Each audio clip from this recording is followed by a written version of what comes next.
Hello everyone, how are we doing today? All right, let's get into some critiquing. All right, let's start right here. So we've got the depth of field is a little bit high. It's still a little bit strong. I mean, it's basically like you get very sensitive to depth of field over time, and it's hard to describe.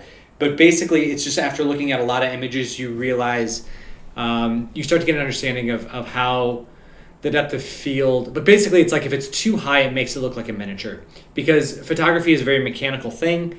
And when something like, if you have a big wide open scene, right, and you're seeing mountains and buildings, you're going to see very, very little depth of field, because the focal point is very far out, and the further the focal point gets, the greater the depth of field.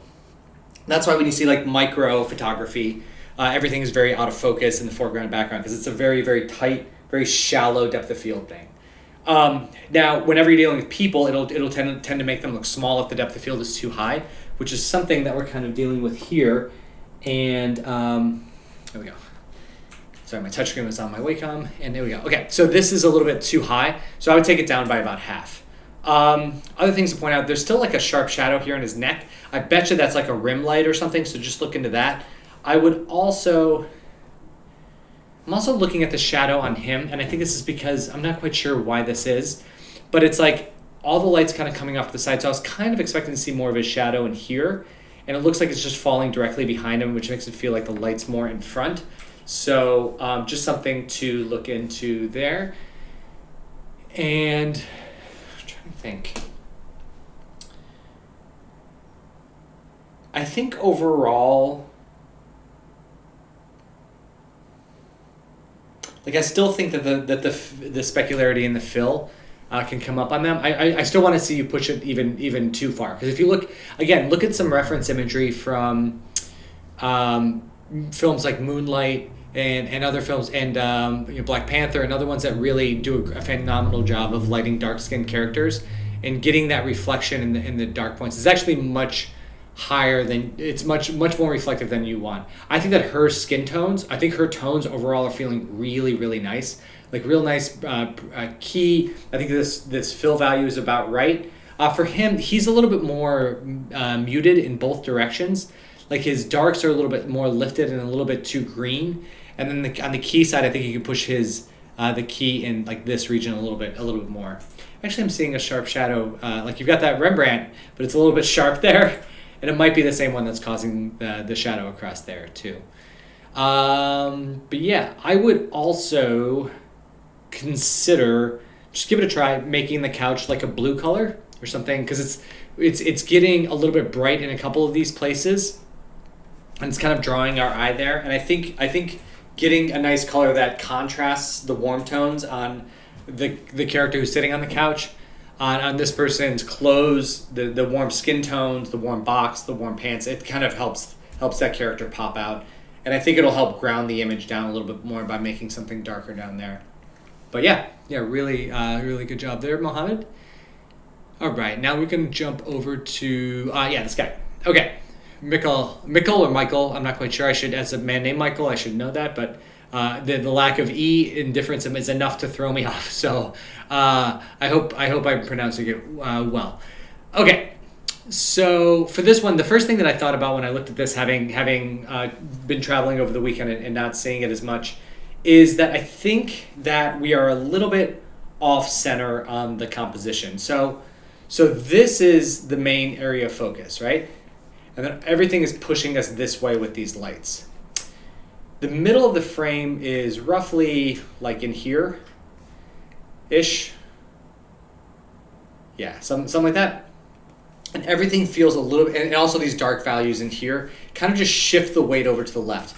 I think we actually need to maybe move the camera a little bit this way so that everything kind of moves over a little bit, because it's feeling a little bit left heavy at this point. Let's see. Now, some things. Let's talk about the character lighting first. So let's strip off the volumetric light. Pretend that's not there. There's some things that we can do to improve the character lighting, especially like in her fill kind of bounce region. She's getting really, really dark around her eye. And that's an area that we really kind of want to read a little bit. So her, like, yeah, so I think, I mean, she's got like good shaping on her shoes. You can see some kind of pulling across here, but it's just like once we get up in here, I'm seeing some real dark values in her face, like a lack of subsurface scattering in the skin tones as well. That you may just want to, but it's more about getting some more like bounce or fill light in there. Same thing for him. Like I know we're playing it up a little bit darker, but like maybe it's more on her, but maybe, yeah. But like I've just seen some really dark areas in the back of his hair, and a few other places there that I'd want to check out. Make sure his feet aren't being jammed into the ground too much, and then watch out for this right here. This kind of like the edge of his shorts right against that barrel. I would move that barrel back or something, because it's kind of like this edge kind of creates a weird, like I don't know what's like the barrel versus his shorts. I guess, I mean, obviously the barrel's going to go like that, but it's just kind of like a little bit of a tangent line there you want to watch out for. I mentioned this in a previous one too, but like these are kind of radiating outward. Like you can see they kind of move at different areas. If this is from the sunlight, all of these rays are going to be parallel because the sunlight is a source of light that's very far away. So I would just pull that light source further away, and that will straighten those lines out. I think that's a good place to start too. Also, I have to look back. Let's look back on the reference here.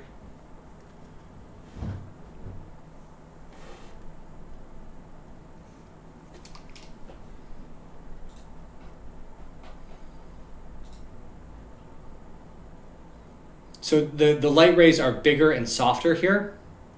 And again, look how much bounce light we're getting on this character, even though the light's back behind. It's like lifted on the face value versus the face value here and here.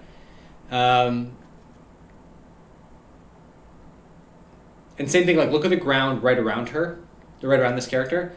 Notice the shadow value and the key light value. Key lights are nice and bright. The values are actually filled in a little bit on the fills. So I think that you can layer that together too. So the area right around them, because that's where the key light is, that's where the sunlight's hitting, it's going to create more energy and more light bouncing up at them. So really allowing that to kind of fill in a little bit more there would be good. All right, we'll go you next. This is looking awesome. This is so good. It was a nice start.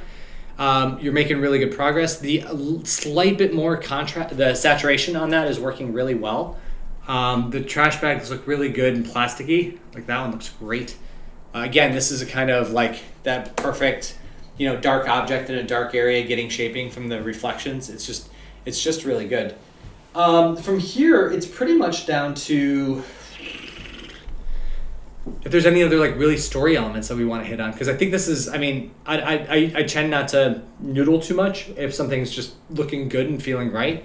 I mean, the only thing that I would do if this was me, and this is totally a stylistic thing because that's kind of where we are with this point with it, is I would just push the brights a little bit more, and then like adjust a touch. Actually, I'll do that separately. Do this.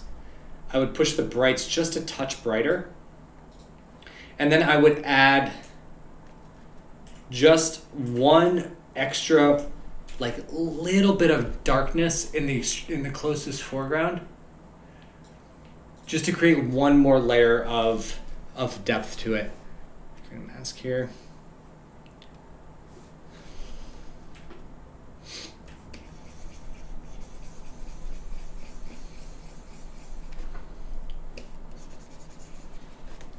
Just to kind of create a little bit more vignette.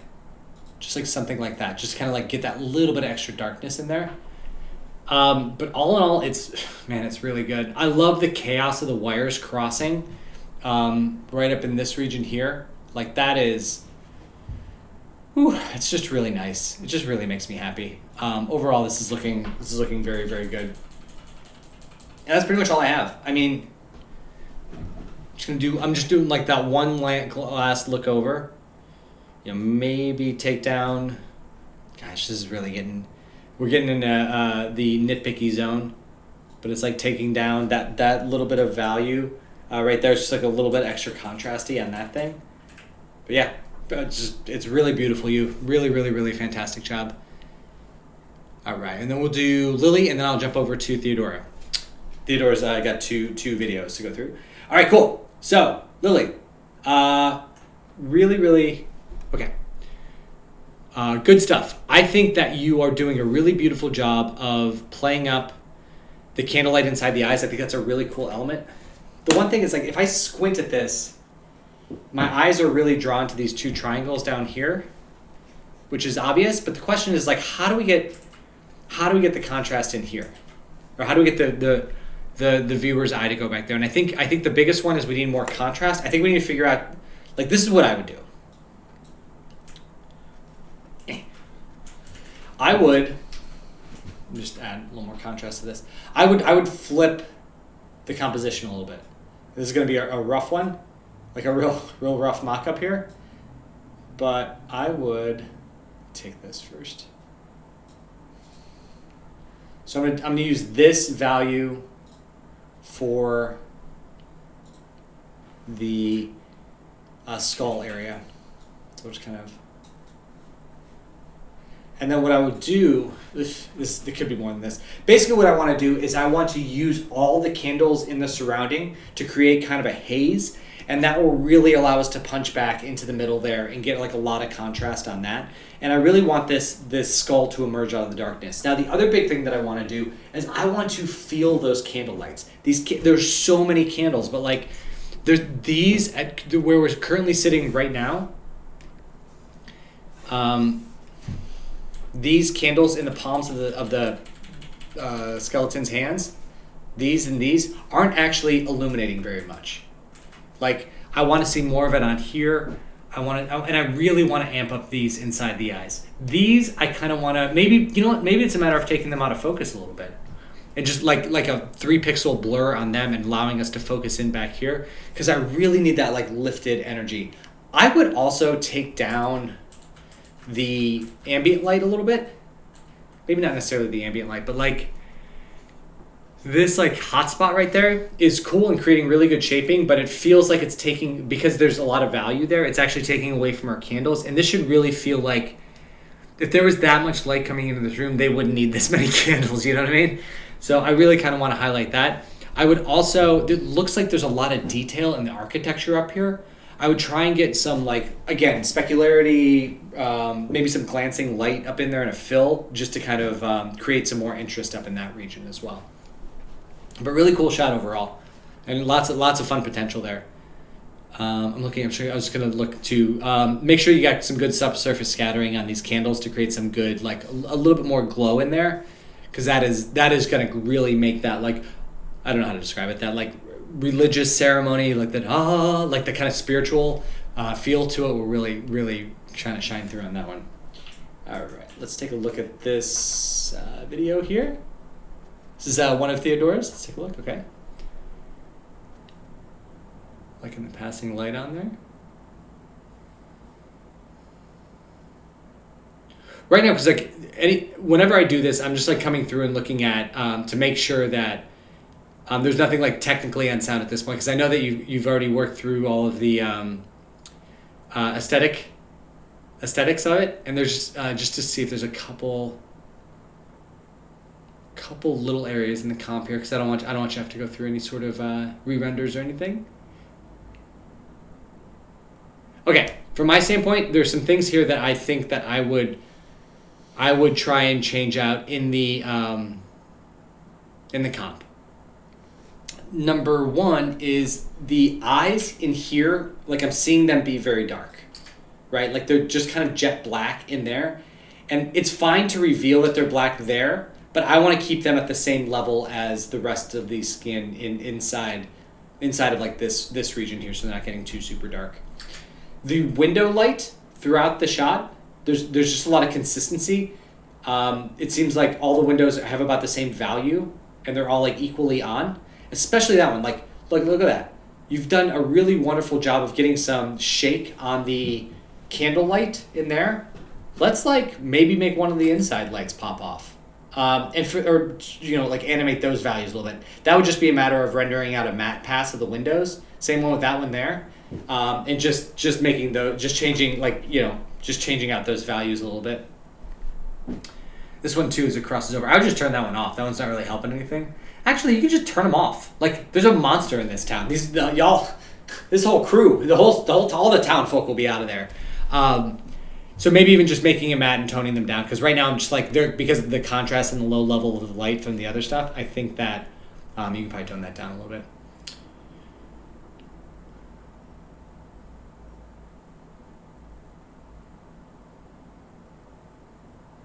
So knowing that the flashes of light are lightning strikes, when I first saw it here and here, I was like, oh, there's a helicopter flying by, shining a spotlight on this monster when I first looked at it.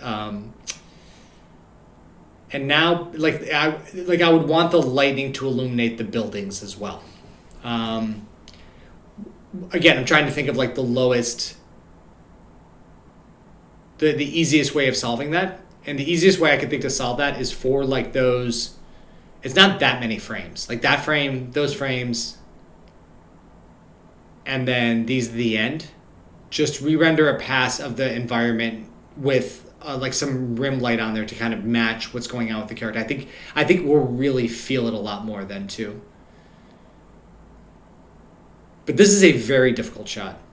Definitely not easy. I think you're doing a lot of really cool stuff in here. Again, just given a few like bonuses that we can add at the end to really help shore this up. Okay, last one too. One last one, real little. I would, if it was me, and again, this totally depends on how long this takes to render and all that, but I would do a reflective pass on the environment, on the buildings. Basically, because I'm looking at it, and like this building feels dry to me, and I would expect there to be more reflection on things. So all I would do, just to see if it works, is I would keep whatever HDRI or background image you have in the scene, but turn everything into the scene into metal. Just make it like a shiny, reflective, metal-y thing. And then just render that out. Don't think about it too much. It should render faster with those shaders on it as opposed to everything else you got going on. Don't worry about having the you can leave the monster either turned off or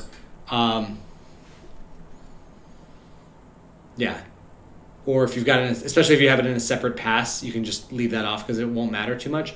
And then in the comp, you can just kind of like sprinkle in some specular highlights on the buildings here and there. And again, I know this is the last thing that you want to hear, but you've come so far and you're doing so much to this. Like, let's finish it strong. And I think I think that would be the best bet on this. And again, just keep everything that you have now. I'm a big fan at this point of just adding some extra layers on there, and then just making some tweaks from there. And then if you really want to get fancy, sorry, I keep adding things. When this lightning strikes, like that, again, if it kind of illuminates the whole scene, and there would be a little bit of a camera adjustment. So it would get really bright for a split second, and then the camera would like auto expose back to where we need it to be. So when the lightning strikes, I would even make like the whole, like it raise the exposure in the comp a little bit here, and then allow it to kind of settle back in at the very end. Something worth trying there. All right, and then last one is this one here. So the first thing that stood out to me about this was the separation between the sky illumination and what we're seeing from the sun on the ground. So, like if I just like hold my hand over the sky and I just look at the ground, I'm like, oh, sunny day. And if I hold my hand over the ground, look at the sky, I'm like, overcast, cloudy, murky, like not going to be a lot of sharp shadows. So there's a little bit of a disconnect there. Based on the reference images that you had pulled up, there were a lot of like bright background, really bright background, really bright background. And so I think that's like, these types of composition where it's like bright leaving darker forward is a really, really helpful way to approach this. And then you can really feel more of the rim light on the characters, light coming from behind them. This one's a little bit softer, so this is lower contrast, but you can still feel the light coming in behind them. And this one too, you can feel the light coming in back here. So this one, I would make it like clear that the sky back there is the bright one and it's kind of cutting through the trees. And then also looking at the, anytime I see like kind of vertical lines like this, they always make me think of like prison bars or something like something a little more cagey, cage-ish, I guess I would say. And so it's just something to be aware of with the the look of it. Something else to consider too, and this is more of a shader thing, is right now the bark on all the trees is very consistent top down. And bark, like you look at reference on this, bark generally looks a little bit different down here than it does up there. Just in terms of like color and value, it would just kind of help, because right now you can get the sense that it's just these are more cylinders pushed into the ground here, because there's not like that buildup of dirt around it and things like that. But you can modify that just through the shader itself, or the texture on those trees themselves, just by making that a little bit darker down there. Yeah, and the character lighting, just like I said, making sure that right now the key light on the character feels like it's coming in from this way, but all of the light, so it's basically like more frontal. Like the fact that there's this bright spot in the chin makes it feel like the sunlight's in front, but really we're, got the camera coming in from behind. And then just a sharp shape here. Just look out for that. It might be double geometry, or I don't know if it's a shadow or what. But you want that to be a little bit softer.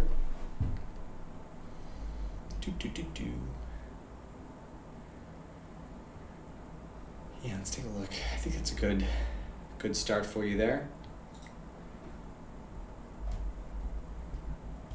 Yeah. Yeah, the beautiful reference images, by the way. I mean, all of these do such a good job of just like building up structure from back to front, and building up like lighter, darker as we come forward. I would really like to see you kind of mimic that as well. And then yeah, same thing with the amount of light that's hitting. Like we wouldn't see sunlight on the front of these trees if I guess the light's coming straight on now that I think about it. So I guess all these shadows. Yeah.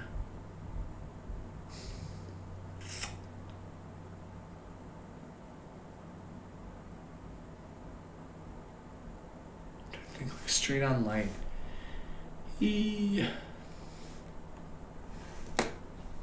I would consider flipping that around a little bit. It's just you're able to get a little bit more.